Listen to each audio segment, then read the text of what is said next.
The Taoiseach Brian Cowen is on a mini-European tour at the moment, and no doubt he's having his ear bent about the Irish rejection of the Lisbon Treaty. Now there's speculation the Irish will be asked to vote again on the new shape for Europe. For more details, let's join our correspondent in Brussels, Chris Mason. Chris, thanks for coming on to Hearts and Minds.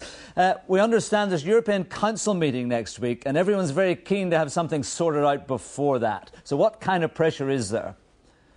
There is a lot of pressure on the Taoiseach Brian Cowen as to exactly which way he should go. I think that explains this European tour that he's doing at the moment, dropping into the likes of the UK and Germany, to Luxembourg as well, and also to France tomorrow. A sense that he wanted to visit Luxembourg. It might not be geographically a big country, but Jean-Claude Juncker, the Prime Minister there, a big noise in this parish in Brussels. He's seen as a central architect of the European project, if you like, and so an important ear to bend in terms of the Irish position and the Irish negotiation. I think what we can expect next week is some very carefully crafted rhetoric. Brussels is well used to that. I think this might be carefully crafted on an Olympian scale almost. There'll be a real desire for Brian Cowen to keep his European colleagues happy by suggesting some sense of progress, possibly in the direction of another referendum, maybe next autumn.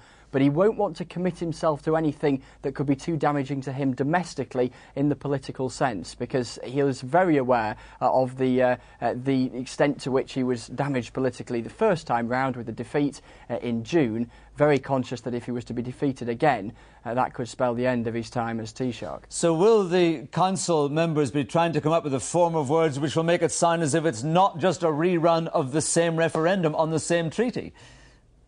Yes, I think they will, and I think there'll be one key word that won't feature, the R word, not recession this time, but referendum. I think we may see something from Mr Cowen along the lines that the Irish government is keen to ratify the Lisbon Treaty, providing the people of Ireland are happy with the concessions and the compromises that are reached. And there's a few core strands, if you like, that I suspect the Taoiseach will be keen to hammer home. Some of the big polls, if you like, that led to the defeat in the referendum back in June. For instance, Ireland's neutrality, issues surrounding tax rates and also abortion. Now, there's a good deal of rumour in Brussels at the moment. One option, it's thought, could be that Brian Cowen might want to try and change the Irish constitution. Could he incorporate some of those core pillars, if you like, that undermined the Yes campaign so successfully in June into the national constitution? That way they would be protected from any future European referenda.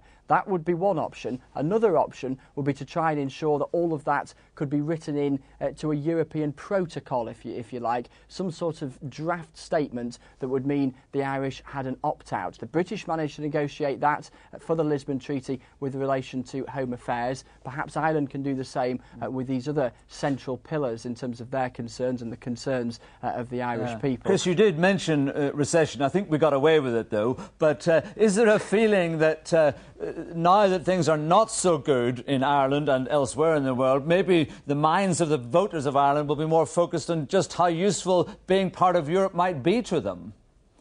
Yes, absolutely. And I think those on the No campaign side, the likes of Declan Ganley, who ran the Libertas campaign, the very successful No campaign in the build-up to the referendum in June, will be aware of that political strategy. The idea that if Ireland is seen to be pushed to the edge of the European debate, seen as the one country that is holding up the other 27 members of the club, or the other 26 members of the club, I should say, then perhaps the argument can be made to the Irish electorate that in these tough economic times, an economy of the size of Ireland needs to be part of that bigger European club. So there's definitely concern from some of the No campaigners that the Yes campaign, the government, might use that as a political strategy this time. Not something we're likely to see, I wouldn't have thought, the Irish government being willing to publicly acknowledge. Chris Mason in Brussels, thank you very much indeed.